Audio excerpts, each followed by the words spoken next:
Assalamualaikum Assalamualaikum warahmatullahi wabarakatuh. Kali ini kita akan membahas tentang segitiga sama kaki dan segitiga sama sisi.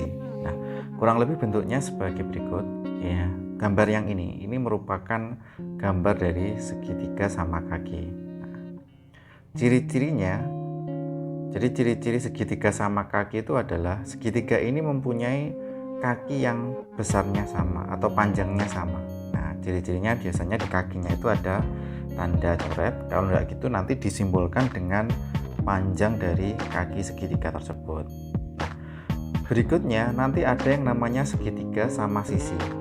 Jadi ini adalah merupakan suatu segitiga yang ketiga sisinya itu besarnya atau panjangnya sama. Nah, dari kedua segitiga ini dan juga didukung oleh prinsip yang sebelumnya, ini kita mengenal ada beberapa prinsip.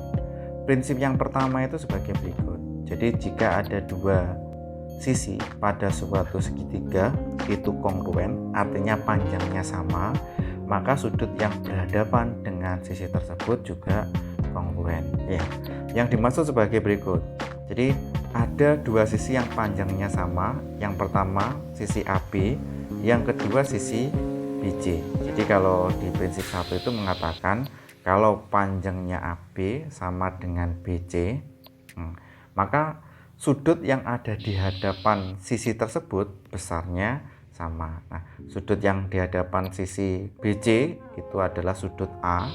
Kemudian sudut yang di hadapan sisi AB itu adalah sudut C. Jadi yang ini. Nah, jadi bisa disimpulkan dari prinsip ini, jika AB panjangnya sama dengan BC, maka besarnya sudut A itu sama atau ekuivalen dengan besarnya sama ya, maksudkan ini ya.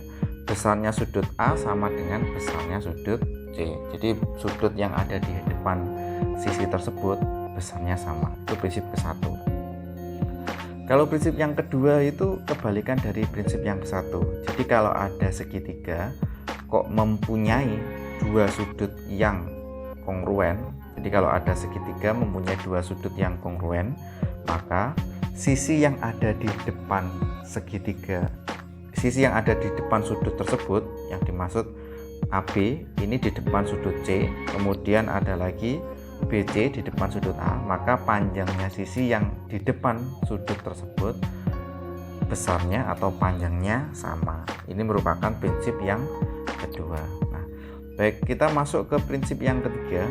Prinsip yang ketiga itu biasanya dikenal dengan equiangular. Equiangular itu adalah segitiga yang mempunyai sudut yang sama. Jadi kalau ada segitiga sama sisi, jadi kita ketahui segitiga sama sisi yang ini. Nah, segitiga sama sisi itu mengakibatkan sudut-sudutnya sama.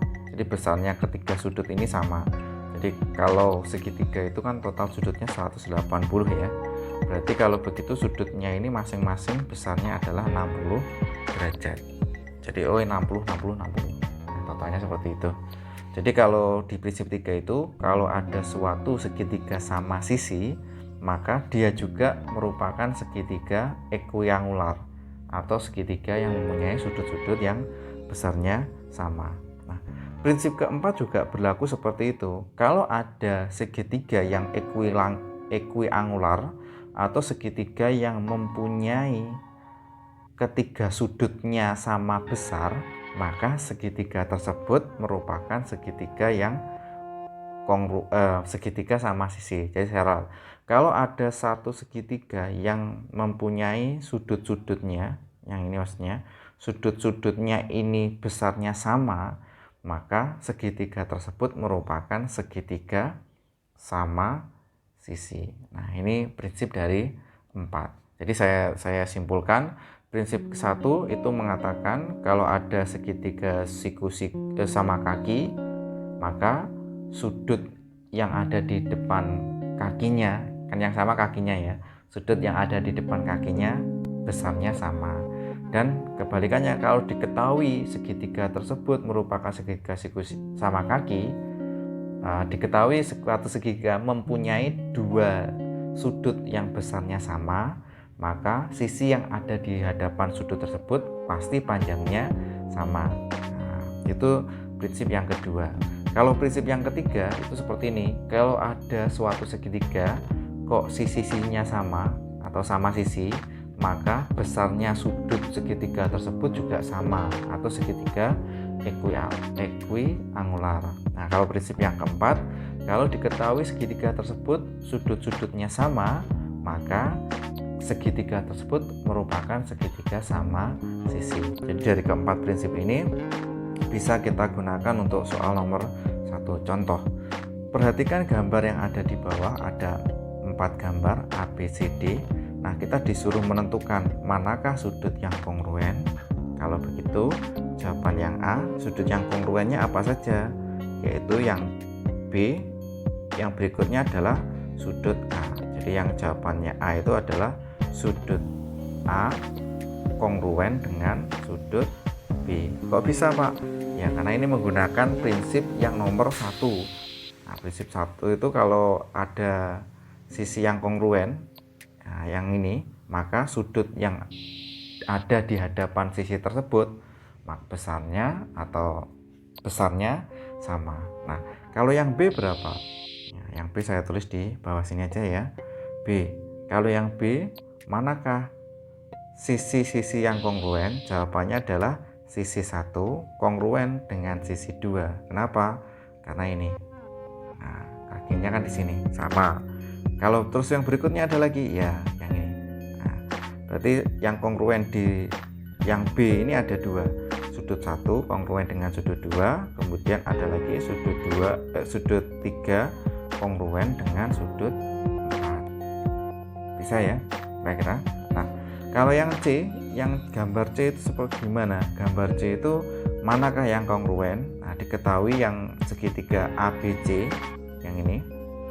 Jadi diketahui segitiga ABC yaitu yang ini A, B, C.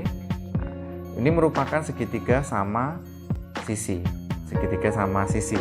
Jadi kalau segitiga sama sisi, maka besarnya sudut di ketiga sisinya juga sama. Kalau begitu yang kongruen yang mana? Sudut 1 kongruen dengan sudut 3. Ada lagi? Terus kemudian yang mana lagi? Dari segitiga yang berikutnya, segitiga BCD. Yang BCD itu yang ini. Perhatikan segitiga yang tanda hijau itu BCD. Yang kongruen yang mana? Dari segitiga BCD itu diketahui BC itu yang ini. BC dan CD itu panjangnya sama. Di gambar itu ada tanda coretnya. Berarti yang sama itu adalah sudut yang ada di hadapan sisi yang sama, yaitu sudut 2.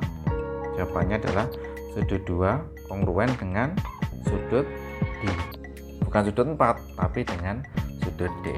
Nah, kalau yang D gimana? Nah, yang D ini jawabannya banyak. Dari segitiga ABC kita mendapatkan sisi yang kongruen. Jadi sudut yang kongruen yaitu sudut A kongruen dengan sudut B kongruen dengan sudut C. Kenapa, Pak? Karena ya ketiga sisinya itu ketiga sisinya itu kan segitiga sama sisi ya, yang ABC itu.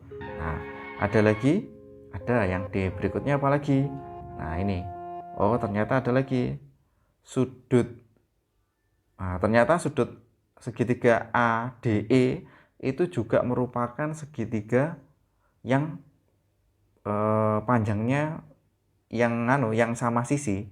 Karena totalnya yang ini 10 tambah 15 kan 25. 10 tambah 15 25. Padahal alasnya juga 25. Kalau begitu mana saja yang kongruen? Sudut A kongruen dengan sudut B, kongruen dengan sudut C, kongruen dengan sudut apalagi? Sudut D kongruen dengan ini kongruen ya, kongruen dengan sudut E. Berarti kalau ditulis ini kongruen dengan ini, kongruen dengan ini, kongruen dengan ini, dan juga kongruen dengan ini. Nah, mungkin seperti itu. Oh, ralat ya. Ini harusnya bukan B ya. Biar enak sebenarnya sudut A, B, C. Nah, kalau ini merupakan sudut A, C, B. Oke, seperti itu. Baik, itu yang nomor 1. Kalau nomor 2 bagaimana? Pada gambar berikut, manakah sisi yang kongruen? Nah, diketahui. Coba yang A. Yang A itu diketahui ini sudutnya D itu 55. Kalau begitu ini berapa?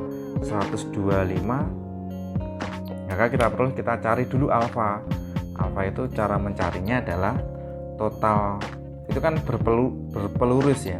Kalau berpelurus berarti kan besarnya itu adalah 180. Kalau begitu alfanya berapa? 180 dikurangi dengan 125.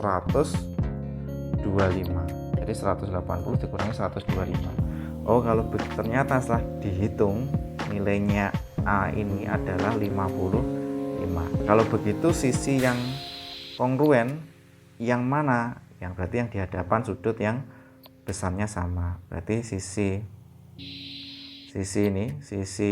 BC kongruen, garis BC kongruen dengan garis DC. Nah, kita coba lagi yang B. Kalau yang B gimana? Yang B itu kan yang sama itu adalah sudut 1 dengan sudut A, kan sama panjang besarnya. Nah, kalau begitu apa yang bisa didapatkan? Bisa didapatkan berarti AD kongruen dengan BD.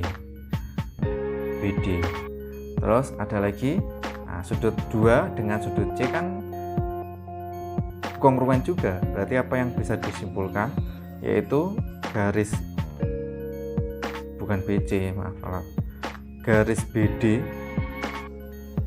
BD kongruen dengan garis DC. Nah, untuk yang C dan D ini saya serahkan ke mahasiswa untuk mencoba sendiri ya, karena sepertinya kok bisa lah mengerjakan sendiri. Sekarang kita coba ini, bagaimana kalau ada soal seperti ini. Buktikan dari diketahui gambarnya sebagai berikut, yang ini. Terus kemudian ada lagi panjang AB ekuivalen dengan BC, yang dimaksud yang ini. Terus kemudian AC itu dibagi menjadi 3 bagian oleh CD. Nah, 3 bagian oleh CD, yaitu pada titik D dan E. Nah, yang ditanyakan itu adalah buktikan kalau sudut 1 itu ekuivalen atau besarnya sama dengan sudut 2. Bagaimana cara membuktikannya? Caranya sebagai berikut. Nah, perhatikan ya, jadi yang pertama itu kita tuliskan. Jadi kalau di sini ada tulisan pernyataan, sampingnya itu adalah alasan. Nah, jadi cara mengerjakannya sebagai berikut. Jadi ada pernyataan yang pertama. Nah, pernyataan pertama itu bunyinya adalah ini. AC, nyatanya begini. AC dibagi 3 bagian. Nah, 3 bagian oleh D dan E. Nah, alasannya itu adalah diketahui dari soal. Nah, pernyataan yang kedua itu bunyinya seperti ini. Nah, dari soal itu kita mendapatkan beberapa hal. Yang pertama itu adalah gini. Nah, sehingga didapatkan bentuknya seperti ini. AD ekuivalen dengan EC.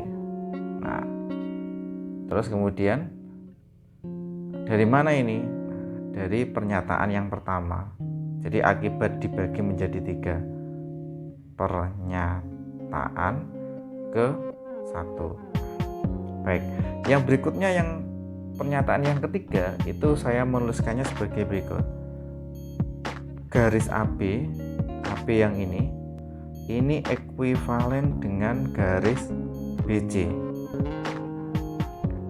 Ini dari mana? Diketahui dari soal. Nah, pernyataan yang keempat ini adalah ini. Sudut A ekuivalen dengan sudut C. Nah, sudut A ekuivalen dengan sudut C. Kenapa?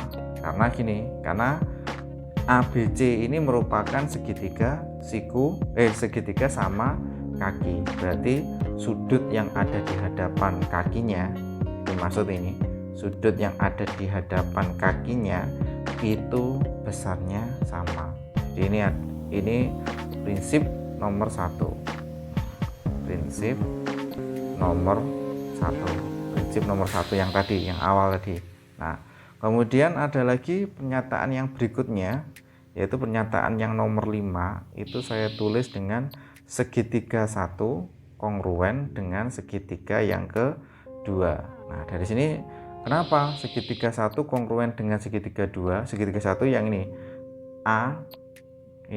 ABD kongruen dengan BED. Nah, penjelasannya kenapa? Karena sisi sudut sisi. Nah, jadi sini adalah sisi sudut sisi. Nah, itu diingat kembali yang sebelum UTS. Kan ada sifatnya itu. Pernyataan yang keenam saya menuliskannya sebagai berikut. BD berarti ekuivalen dengan BE. BD itu ekuivalen dengan BE. Kenapa? Karena segitiga 1 kongruen dengan segitiga yang kedua. Jadi karena kongruen itu artinya panjang sisi yang bersesuaian sama, berarti BD dan BE itu panjangnya sama. BE dengan BD itu berarti panjangnya sama. Berarti kalau BE dengan BD itu sama, segitiga BDE itu kan segitiga sama kaki, yang artinya sudut yang ada di hadapan kaki tersebut besarnya sama. Artinya yang sudut yang di hadapan kaki tersebut merupakan sudut yang kongruen. Nah, ini karena prinsip yang nomor 1. Jadi ini tulisannya seperti ini. Cara menjelaskannya sebagaimana, Pak? Saya hapus dulu ya, biar enak. Nah, bagaimana cara menjelaskan atau fungsi dari pernyataan yang ada saya tulis itu sebagaimana cara menjelaskannya? Cara menjelaskannya sebagai berikut. Nah, AC membagi 3 bagian oleh CD. Berarti AC, panjang garis AC ini dibagi oleh DE menjadi 3 bagian. Nah, akibatnya panjang AD nanti akan sama dengan panjang IC. Oke. Nah, kemudian dari soal itu juga diketahui kalau pernyataan yang kedua itu seperti ini ya. Ini saya baca aja. Nanti silakan dilihat lagi catatan. Diketahui berikutnya itu adalah AB panjangnya sama dengan BC dari soal. Nah, berarti kalau begitu ABC ini merupakan segitiga sama kaki, yang artinya sudut yang ada di hadapan sisi tersebut, yang ini panjangnya sama. Nah, kalau begitu ini menggunakan prinsip ini, sisi, sudut, sisi. Berdasarkan sisi, sudut, sisi, segitiga 1 dengan segitiga yang kedua ini merupakan segitiga yang kongruen. Kalau begitu segitiga 1 dan kedua itu kongruen, akibatnya sisi-sisi yang ada di kedua segitiga itu yang bersesuaian besarnya sama. Kalau begitu apa yang disebutkan? Panjang BD akan sama dengan panjang BE. Nah, berarti di BE, segitiga DBE ini merupakan segitiga sama kaki, yang artinya akan terbukti bahwa sudut 1 yang ini panjangnya sama dengan sudut yang kedua. Kenapa? Karena dua sudut ini, sudut 1 dan sudut 2 ini ada di hadapan dari sisi segitiga sama kaki. Baik, seperti itu materi hari ini saya cukupkan dulu. Sekian dari saya. Wassalamualaikum warahmatullahi wabarakatuh.